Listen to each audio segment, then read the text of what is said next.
नमस्कार भक्तों, आप सभी का स्वागत है हमारे चैनल भक्ति सागर में। आज हम पहुंच चुके हैं बैसाख मास के 10वें अध्याय में। एक ऐसा अध्याय जहां भक्ति की गहराई, त्याग की ऊंचाई और श्रद्धा की पराकाष्ठा देखने को मिलती है। तो अब तक की यात्राओं में हमने जाना किस प्रकार भगवान की कृपा सच्चे मन से पुकारने पर अवश्य आती है। आज की कथा भी कुछ वैसी ही है, जहाँ एक राजा ने सत्य के लिए सब कुछ खो दिया, जहाँ एक भक्त के तप से गंगा स्वर्ग से उतर आई और जहाँ एक पौधे की पवित्रता ने भगवान को भी झुका दिया। तो चलिए बिना देर किए सुनते हैं बैसाख मास की 10वीं कथा। एक ऐसी कथा जो आपके हृदय को छू लेगी और आत्मा को शुद्ध कर देगी। तो वीडियो को अंत तक ज़रूर देखें ताकि आप भी भगवान की महिमा को जान सकें। बहुत समय पहले की बात है। सगर नामक राजा के 60,000 पुत्र थे। एक यज्ञ के दौरान उनका अश्व इंद्र ने चुरा लिया और उसे कपिल मुनि के आश्रम में बांध दिया। राजा सकर के पुत्रों ने जाकर बिना कारण कपिल मुनि को दोषी मान लिया और क्रोधवश उन्हें घेर लिया। मुनि की आंखें खुली और उन्होंने क्रोध में आकर उन्हें भस्म कर दिया।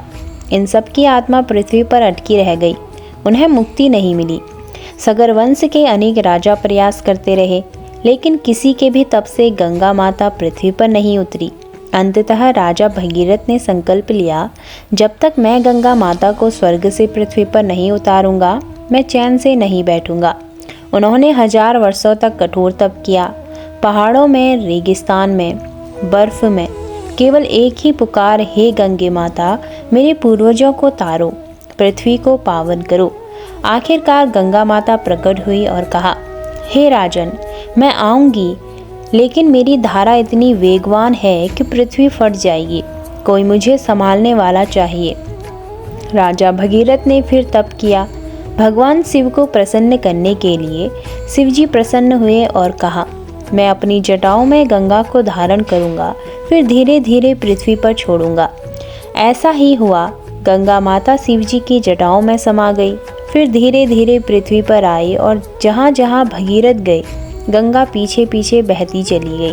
अंत में उस स्थान पर पहुंची जहां सगर के पुत्रों की अस्थियां थी। गंगा के स्पर्श से वे सब मुक्त हो गए, उनकी आत्माएं स्वर्ग चली गई। इसलिए गंगा को भागीरथ भी कहा जाता है, जो भगीरथ की तपस्या से प्रकट हुई थी। इसी प्रकार एक और कथा है जो बैसाख मास में साधु की सेवा करता है और उसको क्या फल प्राप्त होते हैं, चलिए जानते हैं। तो कई सौ वर्षों बाद एक गांव में एक निर्धन ब्राह्मण साधु रहते थे। नाम था विष्णुदास। वे हमेशा हरि नाम का जप करते रहते, तुलसी की सेवा करते और बैसाख मास में एक ही रोटी में दिन काट देते। एक दिन गांव के लोग बोले, इस मास में कुछ नहीं खा रहे, घर में धन भी नहीं है, तुम व्रत कर क्या सिद्धि पाओगे। विष्णुदास बोले, मैं यह सब भगवान को अर्पण कर रहा हूँ, कोई फल की इच्छा नहीं है। एक रात उन्होंने स्वप्न में भगवान विष्णु को देखा। भगवान बोले, हे भक्त, तेरा एक एक दिन का तप मुझे प्राप्त हो गया। तेरे घर धन आए या ना आए, परंतु तू मेरे लोक का अधिकारी बन गया है। उस दिन से गांव में चमत्कार हुए। वर्षों से सूखी भूमि पर पानी निकला, बीमार लोग ठीक होने लगे। सबने समझा, जो व्यक्ति बैसाख मास में निष्काम भाव से सेवा करता है, वह स्वयं भगवान का रूप बन जाता है। चलिए जानते हैं एक और ऐसी ही कथा के बारे में कि तुलसी सेवा करने से हमें क्या पुण्य प्राप्त होते हैं।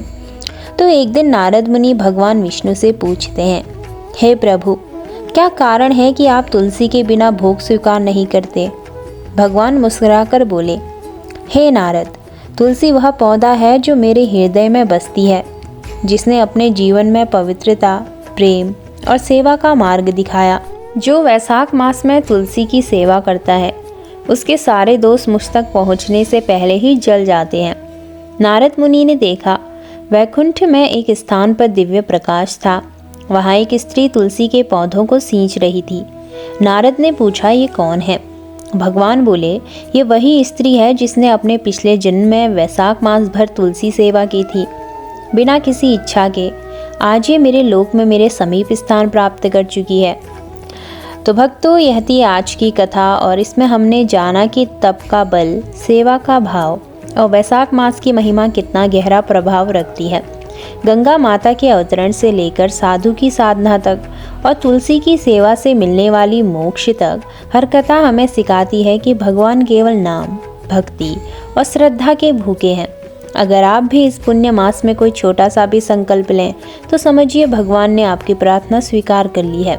तो भक्तों, आज की यह दिव्य कथा केवल शब्दों का मेल नहीं, यह थी आत्मा से आत्मा को जोड़ने वाली एक संजीवनी। जिसने सुना उसने अनुभव किया, और जिसने अनुभव किया उसका जीवन कुछ क्षणों के लिए ही सही पर प्रभु के चरणों से जुड़ गया। बैसाख मास का यह 10वां अध्याय न केवल हमारे पापों का हरण करता है, बल्कि हमारे मन के अंधकार को भी प्रभु की ज्योति से भर देता है। तो अगर आपको यह वीडियो पसंद आई हो तो वीडियो को लाइक करें, शेयर करें। अगर आप हमारे चैनल पर नए हैं तो चैनल को सब्सक्राइब करना ना भूलें और हमारे साथ जुड़ जाएं। फिर मिलते हैं अगले वीडियो में। जय श्री नारायण, जय श्री हरि विष्णु।